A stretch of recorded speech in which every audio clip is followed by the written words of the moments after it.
CM sir, உங்களுக்கு ஏதாவது இந்த பழி வாங்கணும் அப்படின்ற எண்ணம் ஏதாவது இருந்துச்சுன்னா என்ன வேணாலும் பண்ணுங்க. அவங்க மேல கை வைக்காதீங்க. நான் ஒன்று வீட்டில் இருப்பேன், இல்லை நான் ஆஃபீஸில் இருப்பேன். இந்திய அரசியல் வரலாற்றில் பிரச்சார அடிப்படையில் கரூரில் ரசிகர்களை காவு வாங்கிய துயர சம்பவம் நாட்டையே உலுக்கிய நிலையில் 3 நாட்கள் கழித்து தவேக தலைவர் விஜய் வீடியோ வெளியிட்டு, சிஎம் சார், ஏதாவது பழி வாங்க வேண்டிய எண்ணம் இருந்தால் என்னை என்ன வேண்டுமானாலும் செய்யுங்கள் என பேசியதன் உள்நோக்கம் என்ன? தவேக தலைவர் விஜயின் இத்தகைய பொறுப்பற்ற பேச்சு நமக்கு பல்வேறு கேள்விகளை எழுப்புகிறது. போகும்போது இந்த கூட்டம் நல்லா தான் இருந்துச்சு. இன்னும் இந்த கூட்டத்தெல்லாம் பார்க்க ஜெயிச்சிடலான்ட்டு உங்களுக்கு தோணும்.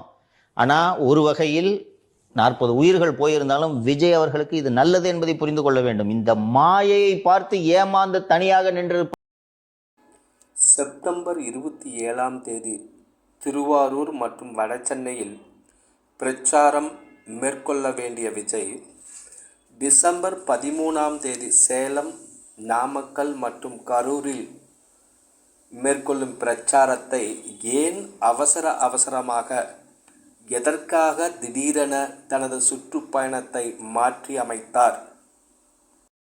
மேலும் தவேக தலைவர் கரூர் பிரச்சாரத்தின் பொழுது பாதிக்கப்பட்டவர்களை சந்திக்க மருத்துவமனைக்கு செந்தில் பாலாஜி எப்படி உடனே சென்றார் என்ற கேள்வி எழும் நிலையில் எம்ஆர் விஜயபாஸ்கர் மட்டும் பாதிக்கப்பட்டவர்களை மருத்துவமனைக்கு கொண்டு செல்லும் பொழுதே எப்படி சென்றார் என்ற கேள்வியும் மக்களுக்கு எழத்தான் செய்கிறது.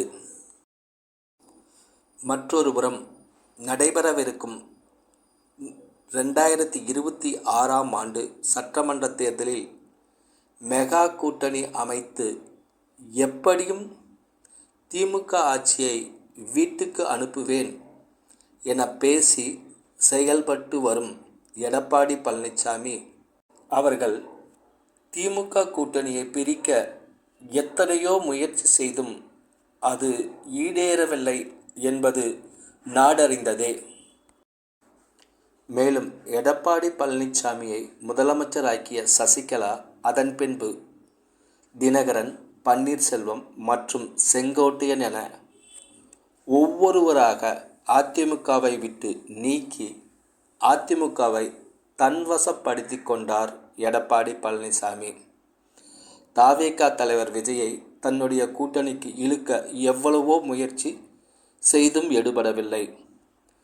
ஆகையால் எம்ஆர் விஜயபாஸ்கரை வைத்து எடப்பாடி பழனிசாமி ஏன் சதி செய்திருக்கக்கூடாது என்ற கோணத்தில் இந்தியாவின் அரசியல் சாணக்கியர் கருணாநிதி இருந்திருந்தால் இந்நேரம் விசாரணையை தொடங்கியிருப்பார்.